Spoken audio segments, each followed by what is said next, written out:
सलमान खान की सिकंदर का trailer release हो गया है और उसको देखते हुए आपको साफ समझ में आएगा कि ये बहुत ही पर्सनल मामला बन चुका है। सलमान खान को अब ये समझ में आ गया है कि अभी नहीं तो कभी नहीं जैसी स्थिति उनके सामने खड़ी है, इस फिल्म में अगर वो नहीं चल पाए तो बहुत बड़ी मुश्किल हो जाने वाली है।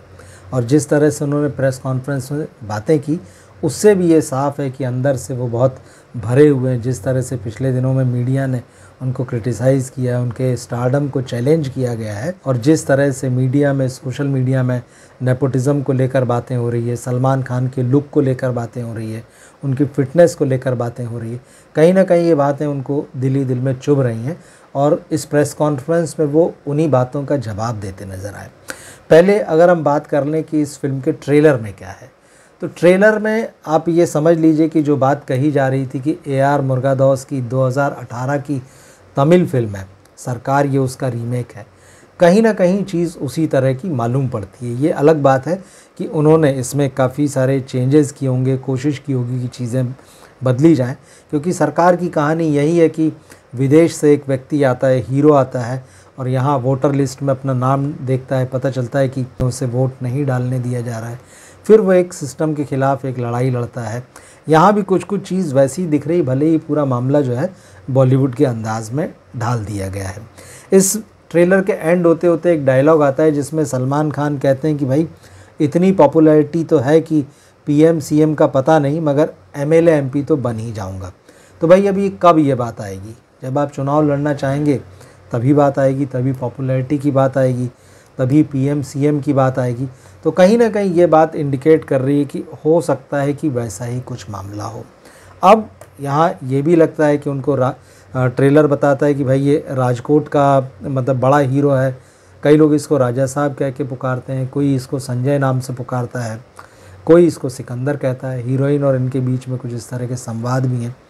हो सकता है कि ये मामला जो है विदेश का ना हो, ये कहीं मुंबई राजकोट के बीच का बना दिया गया हो, क्योंकि ट्रेलर जहाँ से शुरू होता है वो यही होता है कि भाई इस व्यक्ति के ख़िलाफ़ जो है 50 से ज़्यादा मामले जो हैं दर्ज हैं पिछले 5 साल में, और पुलिस जो है मोस्ट वांटेड टाइप का उसका पोस्टर लगा रही।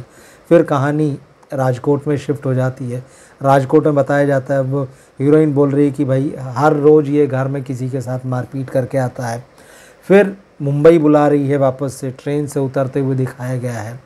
तो ऐसा हो सकता है, ये जो शिफ्टिंग होती है, जो कहानी को वहाँ से लेके थोड़ा ऐसा मोड़ दो वैसा मोड़ दो जिससे कि सीधे सीधे आरोप ना लगें, तो कुछ कुछ वैसा लग रहा है। और फिर बाद में जिस तरह से यहाँ पे सत्यराज जो बाहुबली में कटप्पा बने थे, वो यहाँ पर विलन हैं, वो नेता हैं, तो नेता के साथ हीरो की टकराहट।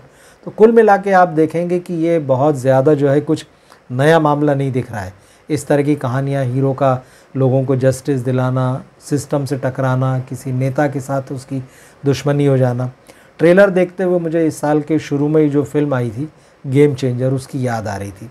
वहाँ भी कुछ कुछ इसी तरह से मामला था। और बहुत आश्चर्य की बात नहीं है, अगर कई बार जैसे डायरेक्टर होता है कि चलिए कोई सरप्राइज़ हम डालते हैं, तो कुछ इस तरह की भी खबरें आ रही कि क्या सलमान खान यहाँ डबल रोल में भी हो सकते हैं। 2 हीरोइनें नज़र आ रही हैं पर्दे पर, तो कहीं ऐसा तो नहीं कि वो डबल रोल हो और गेम चेंजर जैसा कुछ सरप्राइज़ हो। लेकिन ट्रेलर देख के ये साफ़ है कि पूरा मामला जो है इसमें 2 चीज़ों पर जोर दिया गया है। एक तो है एक्शन सीन, ज़बरदस्त ढंग से, मतलब जितना हो सके ये सलमान खान के फैंस के लिए हैवी डोज आप इसको बोल सकते हैं। वो अपने हीरो को पर्दे पर देखना चाह रहे हैं कि वो एक साथ 20-20, 50-50, 100-100 लोगों की पिटाई कर रहा है, तो उसके बहाने जो है उनको तालियां और सीटियां बजाने का मौका दिया जाए। तो मुर्गादास ने ये पूरी कोशिश की। अब दूसरा मामला होता है जो फिल्म में दर्शकों को सबसे ज़्यादा जोड़ता है, वो है रोमांस और इमोशनल रोमांस। तो इस ट्रेलर से बिल्कुल साफ नज़र आ रहा है कि रश्मिका मंदाना जो है वो सलमान का लव इंटरेस्ट तो है ही, लेकिन जिस तरह से वो गाना गा रही हैं, लग जा गले की फिर ये हंसी रात हो ना हो, तो इससे साफ ये लग रहा है कि ये कैरेक्टर जो है फिल्म के बीच में मर जाएगा। और जब फिल्म में हीरोइन मर जाती है तो स्वाभाविक एक हीरो बदला लेने के लिए निकलता है। तो ये ट्रेलर देख के लगता है कहीं ना कहीं ऐसा रोमांस जो है उसको बहुत ज़्यादा एक इमोशनल हाइट देने के लिए किया गया हो कि हीरोइन मर जाती है और फिर हीरो जो है बदला लेता हो, उस हीरोइन के मरने का संबंध जो है कहीं ना कहीं फिल्म का जो विलेन है उससे हो। फिल्म में यहाँ पर काजल अग्रवाल भी हैं, तो ये चीज़ें बता रही। तो कहानी काफ़ी हद तक प्रेडिक्टेबल है और जैसा कि मैंने कहा कि सरकार वाला जो मामला है, जिस बात की जबकि फ़िल्म का टीज़र आया था तभी से ये चर्चाएं चल रही थी, ये बात सच भी हो सकती है, तो ये दिखाई दे रही। तो इस फिल्म की जहाँ तक बात है, इसको आप किसी भी लिहाज से आप यूँ नहीं कहेंगे कि इसकी कहानी के लिए देखने जाएं। पूरा फोकस जो है सलमान खान का मामला, जैसे मैं शुरू में कहा कि बहुत पर्सनल बना दिया गया है। अब उनको लग रहा है कि किसी भी तरीके से मैं बॉक्स ऑफिस पर खुद को साबित करूं, और साबित वो एक ही तरीके से कर सकते हैं कि फ़ैन्स उनकी फ़िल्म देखने के लिए आएँ। पिछले 8-10 साल में यही हो रहा है कि सलमान खान के फैंस जो हैं वो फ़िल्म देखने नहीं पहुंच रहे। ओपनिंग अच्छी मिल जाती है, एक आध हफ्ता जो है थोड़ा बहुत ठीक ठाक चल भी जाती है, लेकिन उसके बाद फिल्म बैठ जाती है। तो ये लगातार कहा जा रहा है कि सलमान खान की जो फ़ैन फॉलोइंग है वो लगातार उसके नंबर घट रहे हैं, और अगर नहीं भी घट रहे हैं तो उनकी फ़िल्मों में सलमान के फैंस को वो नहीं मिल रहा है कि वो थिएटर के अंदर जाएं।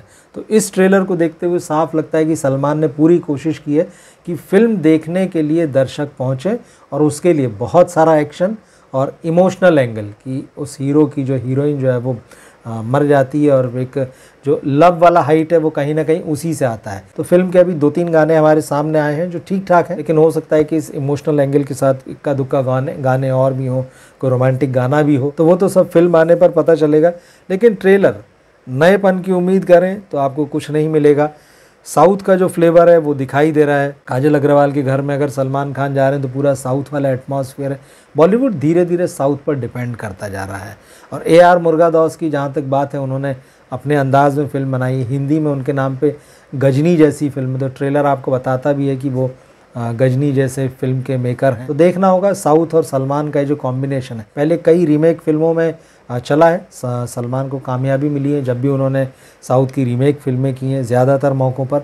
लेकिन अब देखना है कि मुर्गादास, जिन्होंने एक ज़माने में गजनी जो है सलमान खान को ऑफ़र की थी और सलमान ने मना कर दिया था, तो फिर वो आमिर खान के पास चली गई थी। अब करीब 18 साल के बाद जब दोनों साथ में काम कर रहे हैं तो ये फ़िल्म कितना वर्क कर पाएगी ये देखते हैं।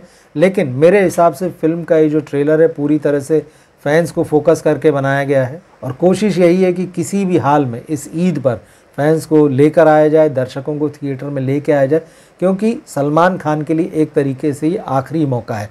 60 साल के हो चुके हैं, इस बात को लेके भी बहुत क्रिटिसाइज़ किया जा रहा है कि रश्मिका मंदाना और उनकी एज डिफरेंस जो लगभग 31 साल की है। प्रेस कॉन्फ्रेंस में सलमान खान इसका जवाब देते दिखेगा, भाई अगर हीरोइन को प्रॉब्लम नहीं है, हीरोइन के पिताजी को प्रॉब्लम नहीं है, तो आपको क्या प्रॉब्लम है? भाई प्रॉब्लम किसी को नहीं है, प्रॉब्लम उस दर्शक को है जो कि पैसा देकर टिकट खरीदता है और आपको देखने आता है, और फिर आप वो पाता है कि आप बूढ़े हो चुके हैं 60 साल के और अपनी आधी से भी कम उम्र की हीरोइन के साथ में रोमांस कर रहे हैं। ये बात जो है उसके गले नहीं उतरती है।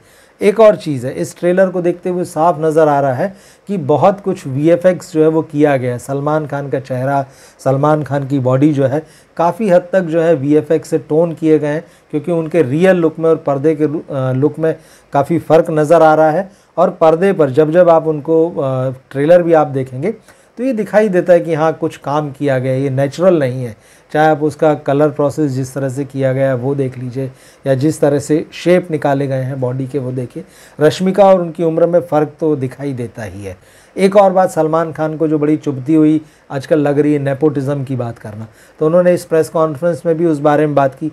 जब मुर्गादास ने अपनी कहानी सुनाई कि भाई वो डायरेक्टर बनना चाहते थे, कुछ नहीं थे, तो फिर वो एक स्टूडियो में फ़िल्म की शूटिंग हो रही थी, वहाँ देखने गए तो कैसे दरबान ने उन्हें 20 मिनट की शर्त के साथ में अंदर जाने दिया, और फिर वो चाहते थे उस हीरो से मिले। उन्होंने बताया कि जो शूटिंग चल रही थी वो सलमान खान की थी, तो उनका कि उस वक्त तो दरबान के मुझ पर निगरानी करने के कारण मैं मिल नहीं पाया सलमान से, लेकिन उसी वक्त मैंने सोच लिया था कि भाई एक ना एक दिन मैं सलमान के साथ फ़िल्म ज़रूर करूँगा। तब यहाँ पर सलमान खान स्टेज पर कहते हैं कि देखिए लोग कह रहे हैं कि नेपोटिज़म है इंडस्ट्री में। बिल्कुल नेपोटिज़म है इंडस्ट्री में।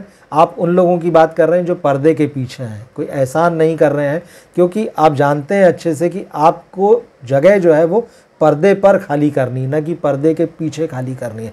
पर्दे पर काम करना आसान है, पर्दे पर काम करने से ईजी मनी आता है, पीछे आपको बहुत सारी मेहनत करना पड़ रही है। तो बॉलीवुड, चाहे सलमान खान हो, चाहे कोई और खान हो, या कोई भी बॉलीवुड की फैमिली हो, वो अपने बच्चों को, रिश्तेदारों को, परिवारों को जो है वो पर्दे पर आगे बढ़ा रहे हैं, जहाँ पे आराम से उनकी एक पहचान बने, आराम से उनको एंडोर्समेंट मिले, उनकी फ़ैन फॉलोइंग बने, वो आराम से पैसा कमा सके। पर्दे के पीछे बहुत मेहनत करना पड़ती है, पर्दे के पीछे काम करते हुए बहुत कुछ सुनना पड़ता है। ये बात सलमान खान बहुत अच्छे से जानते हैं, इसीलिए वो यहाँ पे कह रहे हैं कि भाई अरे लोग नेपोटिज़म की बात क्यों कर रहे हैं। कर रहे हैं और करेंगे। जब तक 60 साल की उम्र में आप हीरो बनकर आते रहेंगे और मंच पर ये कहेंगे कि अभी तो मैं और काम करूंगा, जब रश्मिका की शादी होगी, उसकी बेटी हो जाएगी, तो मैं उसका भी हीरो बनूंगा, तब तो लोग सवाल उठाएंगे ही और आपकी हंसी भी उड़ाएंगे। खैर, इस ट्रेलर की अगर बात करें, बेहद औसत ट्रेलर है जो सिर्फ फैंस को ध्यान में रखते हुए बनाया गया है। और ये ट्रेलर साफ साफ बता रहा है कि सब कुछ दांव पर लगा हुआ है, अभी नहीं तो कभी नहीं, या करो या मरो जैसी स्थिति है। आपको कैसा लगा ये ट्रेलर, आप कमेंट बॉक्स में लिखकर ज़रूर बताइएगा। मिलते हैं फिर हम अगले वीडियो में। नमस्कार।